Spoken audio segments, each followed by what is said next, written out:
بسم اللہ الرحمن الرحیم اللہ اللہ اللہ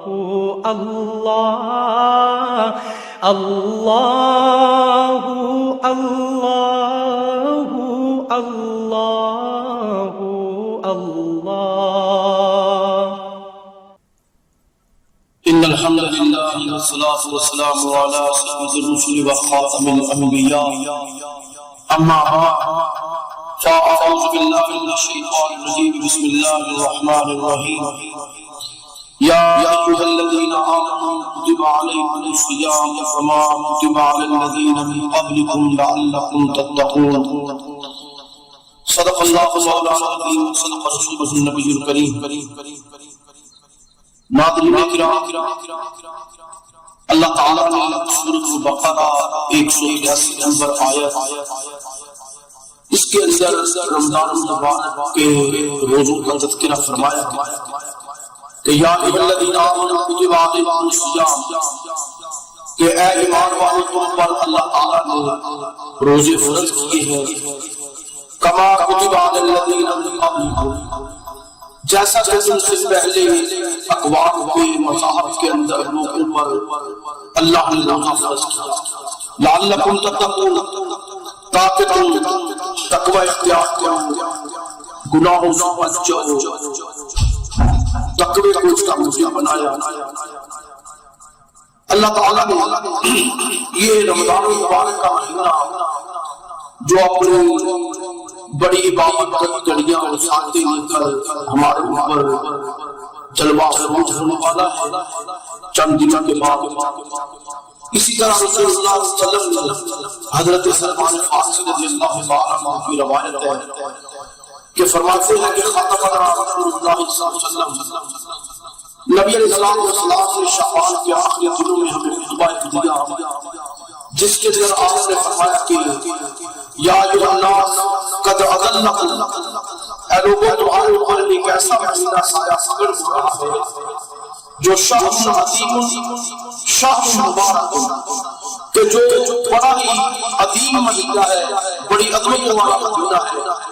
اور بڑی ہی برکتیں لے کر تمہارے اوپر آ رہا ہے۔ رسول اللہ صلی اللہ علیہ وسلم نے مزید آگے فرماتے ہوئے فرمایا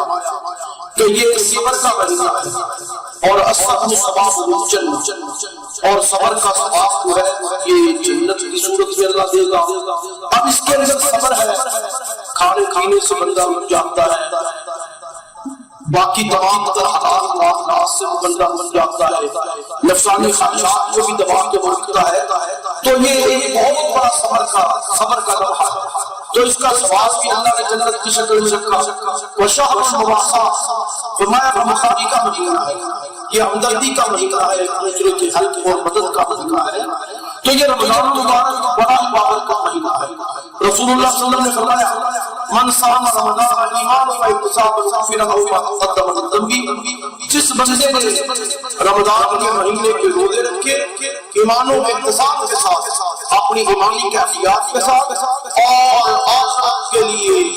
آخرت میں ذریعہ نجات کے لیے، آخرت کی فکر کے لیے اس نے یہ سارا عمل کیا، تو غفر له ما تقدم من ذنبه، اللہ تعالیٰ اس کو پچھلے گناہ سارے معاف کر دے گا۔ رسول اللہ صلی اللہ علیہ وسلم نے فرمایا کہ اللہ تعالیٰ کا یہ فرمان ہے کہ الصوم لی وانا اجزی بہ، یہ روزہ میرے لیے ہے اور اس کا بدل اور اس کا اجر بھی میں دوں گا۔ رسول اللہ نے فرمایا کہ کوئی بندہ نیک عمل کرتا ہے، اچھائی کرتا ہے، تو 1 سے لے کر 10 تک اللہ اسے نیکیاں دیتا ہے، اس سے بھی بڑھا کر 700 پورا تک اللہ تعالیٰ اسے نیکی کا اجر دے گا۔ لیکن روزے کے متعلق یہ تو 700 سے بھی زیادہ اوپر ہے، یہ تو اللہ تعالیٰ اس کا بدلہ اس بندے کو عطا کرے گا، بندے کو دے گا۔ تو اب دیکھیں دو تین چیزوں کا خیال رکھیں، اللہ تعالیٰ ہم سب کو اس کی بابر کے ساتھ سے کچھ سمیٹنے کی توفیق عطا فرمائے کہ رسول اللہ صلی اللہ علیہ وسلم نے فرمایا بدبخت ہے وہ بندہ کہ جو رمضان کا مہینہ پائے اور اس کی قدر نہ کرے. اب اللہ تعالیٰ ہم لوگوں سے محفوظ رکھے کہ ہمارے لیے بدبختی لکھی جائے. اللہ تعالیٰ ہمیں نیکی کی طرف لے کر چلائے. جو رسول اللہ نے رمضان کا روزہ اور رات کا کیا، یہ دونوں کو قرآن نے بھی اٹیچ کیا ہے. جہاں پر روزے کا تذکرہ ہے وہیں پر قیام اللیل کا تذکرہ ہے. تو اللہ تعالیٰ ہمیں دن کو روزہ کرنے کی اور راتوں کو قیام کر کے اپنے اللہ کو راضی کرنے کی اللہ توفیق بخشے. رسول اللہ نے فرمایا جس نے روزہ رکھا ابتغاء وجہ اللہ، اللہ کی رضا کی تلاش میں ریاکاری سے پاک ہو کر رکھا